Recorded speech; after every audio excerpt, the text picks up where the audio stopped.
Miss Barnes. No one's heard from her. It's very unusual for a young woman to go off the grid like this for this amount of time. She missed her flight last night to North Carolina, and detectives are extremely concerned.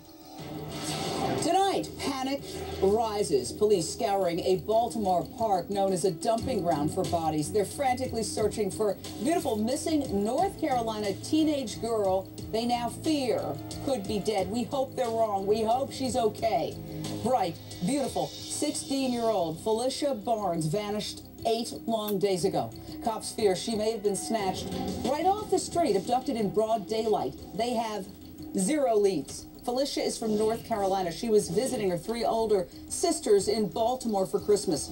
A boyfriend of one of Phylicia's sisters was the very last person to see this young woman. But detectives say they have interviewed that man 3 times, and they are saying that he is not a suspect. Now, Phylicia left this building right here, her sister's apartment, purportedly to go shopping. She has not been seen since.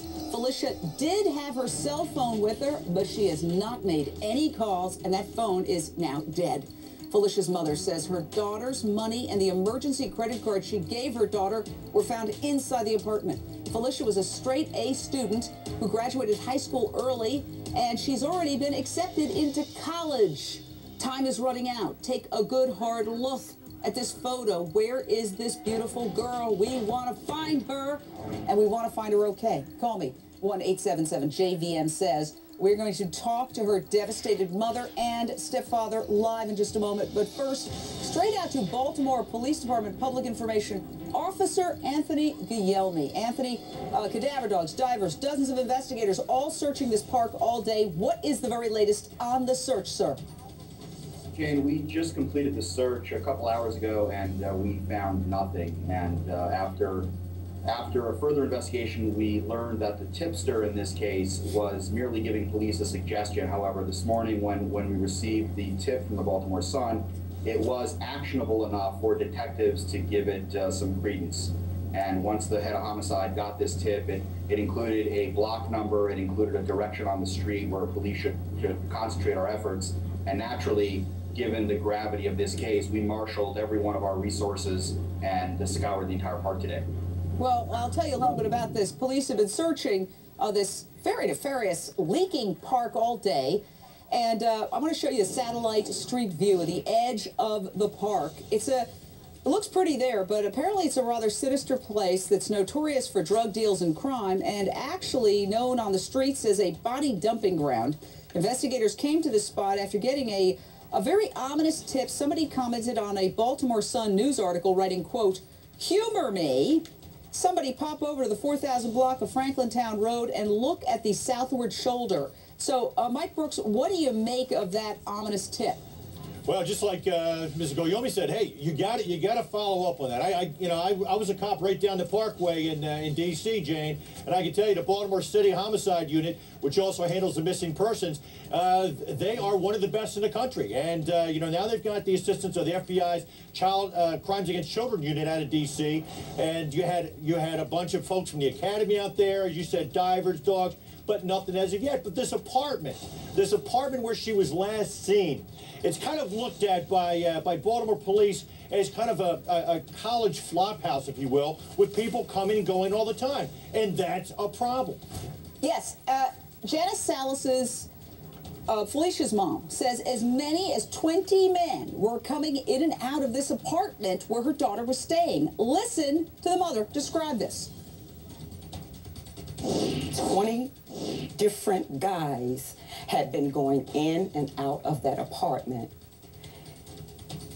What concerns me is, why was there so much traffic in and out of that apartment? And then I learned that Dina Barnes allowed her to drink, and she drank with her. And she said it was just one glass of vodka mix. I was infuriated. I said, you know that that's not the environment that she comes from. And I said, I also learned that you allowed her to smoke marijuana. We are honored to have Janice Salas with us tonight. Your daughter is missing. We want to help find her. She's a straight A student. You say she never touched vodka or smoked pot before. Now you've learned not only was she given booze and drugs, but there were tons of men traipsing in and out of this house. What do you know about these particular men? Janice, if I may call you Janice? I don't know anything about them. I didn't even know that they existed. I was told by her half-sister that it would just be herself and Phylicia Simone Barnes there. I drilled her over and over again, asking questions about the environment, because she knows I'm a protective mother, and she is not accustomed to that type of traffic. Now, she left without apparently the credit card you gave her or money, but she did have her cell phone. Do you have any idea why she would leave but not take her money with her?